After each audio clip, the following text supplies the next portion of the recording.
Today I'm making mini steak and mash pies, perfect for Ramadan.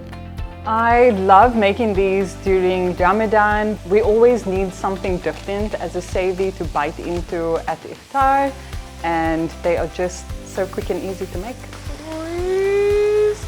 If you manage to get any leftovers, this is a perfect one to bite into during suhoor the next morning. So I'm just popping it onto some baking paper so that it's easy to remove from the pan once it's baked.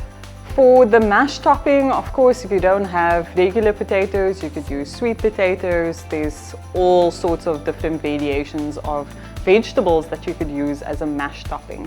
There you go, a perfect savory for Ramadan, using those leftovers and making the best of it. Yum!